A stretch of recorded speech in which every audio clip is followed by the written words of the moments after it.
My dear students, I heartily welcomes you all who completed primary education and joined secondary education. Today we are going to learn English point number 1, the river. First of all, I will recite the poem river and then I will explain in details. River, river, little river, bright to sparkle on our way. Over yellow pebble dancing through the flowers and foliage glancing like a child at play. River, river, swelling river, on you rush through rough and smooth. Louder, faster, blowing, leaping over rocks by rose banks, sweeping like a impatient youth. River, river, brimming river, broad and deep and steep as time, seeming still yet still in motion, tending onward to the ocean, just like mortal flying. River, river, headlong river, down you dash into the sea. See that line had never sounded, see that sail had never sounded like eternity. Okay, now I will explain each stanza in details. Here we have written glossaries, unfamiliar words, little, nanakdi, sparkle, ચળકતું, way, માર્ગ, pebbles, નાના પથ્થર, dancing, નૃત્ય કરતું, foliage, છોડ, વનસ્પતિના પર્ણ, glancing, ચળકતું, swelling, ઉભરાતું, through, માંથી, rush, ધસી જવું, એકદમ પ્રવાહભેર આવું, રફ, કઠોર, સખત, હાર્ડ, સ્મૂથ, મુલાયમ, કોમળ, ડેશ, મળી જવું, ત્યાં સુધી પહોંચવું, મોર્ટલ, નશ્વર, સી, સમુદ્ર, લાઉડર, અવાજ કરતી, ફાસ્ટર, ઝડપી, બ્રાઉલિંગ, લડતી, ઝઘડતી, લીપિંગ, ઉડકા મારતી, રોક્સ, ખડકો, પથ્થરો, બેંક, કિનારો, સ્વીપિંગ, સ્વચ્છંદી,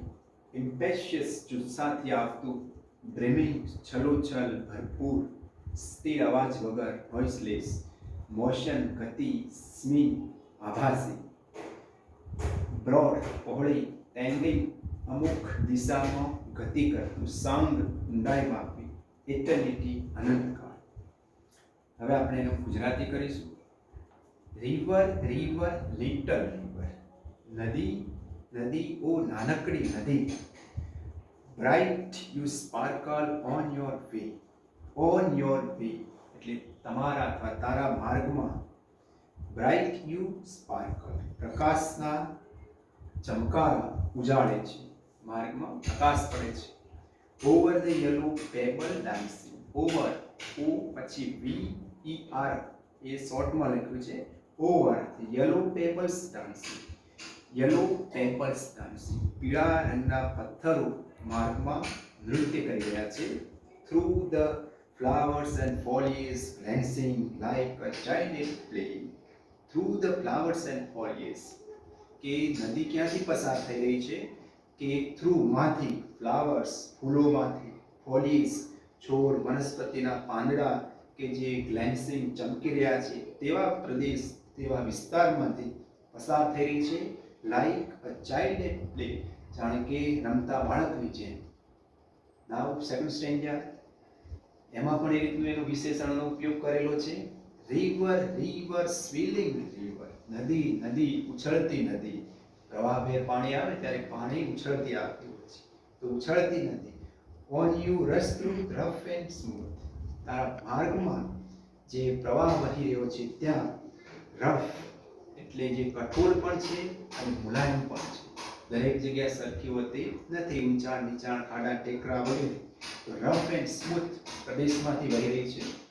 લાઉડર એટલે અવાજ કરતી, ફાસ્ટર ઝડપી, ગ્રાઉલિંગ લડતી ઝઘડતી, લેપિંગ કૂદકા મારતી, ઓવર રોક્સ ખડકો પરથી કૂદકા મારતી, બાય રોઝ બેંક્સ કે જે કિનારે ગુલાબના ફૂલો હોય એવા કિનારા પ્રદેશમાંથી પણ આગળ વધતી, સ્વીપિંગ સ્વચ્છંદી પોતાની રીતે મનસ્વી રીતે આગળ વધતી લાઈક ઇમ્પેશિયસ યુ કે એક આવેશમય ઉત્સાહી યુવાનની જેમ તે આગળ વધી રહી છે. Now third stranger. River river brimming river. નદી નદી છલોછલ છલકાતી ભરેલી નદી. Broad and deep and still as time. Broad એટલે પહોળી, ડીપ એટલે ઊંડી, પહોળી અને ઊંડી નદી. એન્ડ સ્ટીલ એસ ટાઈમ સમયની જેમ સ્થિર છે.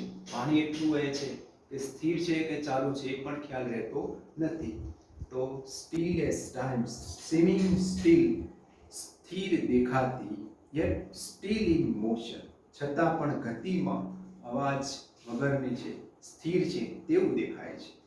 Tending onward to the notion, to the ocean, to the ocean, સમુદ્રને મળવા માટે જઈ રહી છે. સી સમુદ્ર, ઓશનને ટેન્ડિંગ આગળ વધી રહ્યું છે, ઝડપભેર.